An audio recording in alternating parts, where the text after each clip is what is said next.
एकीकडे एसटीच्या बसच्या तिकीट दरामध्ये वाढ झाली आहे, मात्र दुसरीकडे एसटी महामंडळाच्या अनेक बसची दयनीय अवस्था झाल्याचं पाहायला मिळत आहे।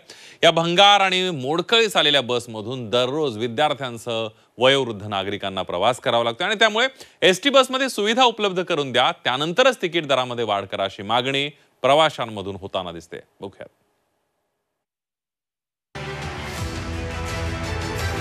एसटी महामंडळाची बस म्हणजे महाराष्ट्राची जीवनवाहिनी।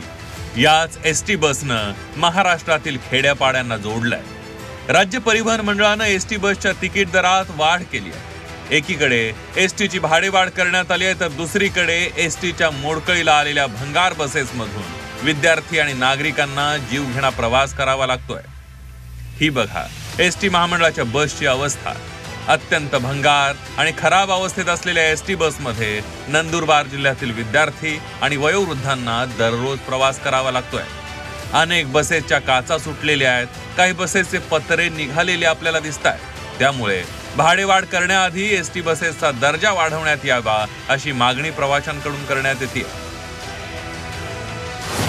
मान्यता नाही आहे, तशी पण फॅसिलिटी पण नाहीत ना, एसटी क्लीन पण नाही आहे आणि सर्वसामान्यांसाठी 5 रुपये म्हणजे मुश्किलच आहे।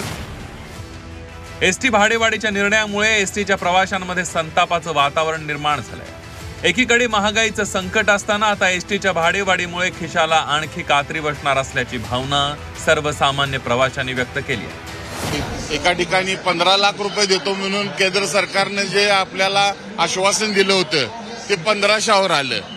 गॅस सिलेंडर 350 रुपयाचं झालं 1100-1200 रुपये। त्या पद्धतीने जी महागाई वाढत आहे, ह्यात एक तऱ्हेने जनता पहिल्यांदा महागाईत वरपळ गेलेली आहे आणि त्यात तुम्ही जर का एसटीचा प्रवास देखील जर का मागत असेल तर लोकांनी काय करायचं, काय दोष महामंडळाला द्यायचा का राज्य सरकारला द्यायचा की आपल्या तुटपुंच्या पगाराला द्यायचा? सरकारने एसटीची भाडेवाढ करत लाडक्या बहिणींसोबत दुजाभाव केल्याचा आरोप महिला प्रवाशांकडून केला जातोय। त्यामुळे सरकारने एसटीच्या तिकीट दरात केलेली वाढ रद्द करावी अशी मागणी प्रवाशांकडून केली जाते। इकडे लाडकी बहिणीचे पैसे देणार आणि आमच्याकडूनच परत पैसे मागून घेणार, हे बिलकुल मला पटलेलं नाही। सरकारनं काय लाडक्या बहिणीला हाफ तिकीट हे आहेच, ते हाफ तिकीट आहे तसंच ठेवायचं आहे, वाढीचा दर अजिबात वाढवायचा नाही। कारण एकीकडे तुम्ही 1500 रुपये देणार आणि तेच पैसे परत आमच्याकडून उकळून येणार, हे अजिबात पटलेलं नाही। एसटी महामंडळानं ऑड फिगर मध्ये भाडेवाढ केल्यामुळे प्रवासी आणि वाहकांमध्ये वादावादीचे प्रसंग उद्भवण्याचीही शक्यता आहे, असं मत एसटी बस वाहकांनी व्यक्त केलंय। त्यामुळे एसटी भाडेवाढीचा निर्णय वाहकांची डोकेदुखी वाढवणार असल्याचं बोललं जात आहे। काल रात्रीपासून 105 रुपये तिकीट झालंय। पुन्हा ज्यांना सवलतधारक आहेत त्यांची ऑड फिगरची तिकीटही आलेत, त्यामुळे ते वरचे सुट्टे पैसे देत नाहीत। त्यांना आम्हाला 9-9 रुपये 7-7 रुपये असे परत द्यायला लागले। 5 वर्ष एसटी महामंडळ राऊंड फिगरचं तिकीट देत होतं, त्यामुळे ते आता ते 1-2 रुपयाच्या रूपात तिकीटं जी आले आहेत ते ऍक्सेप्ट करायची प्रवाशांची भावना नाही, त्यामुळे ते चिडून 1 रुपयासाठी 10 रुपयाची नोट देतात आणि कंडक्टरकडे 9 रुपयाची मागणी करतात। एसटीच्या भाडेवाढीवरून महाराष्ट्रात प्रवाशांकडून रोष व्यक्त होतोय।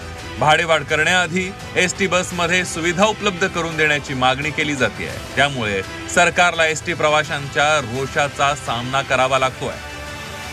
प्रशांत परदेशीसह प्रताप नाईक, झी 24 तास, कोल्हापूर।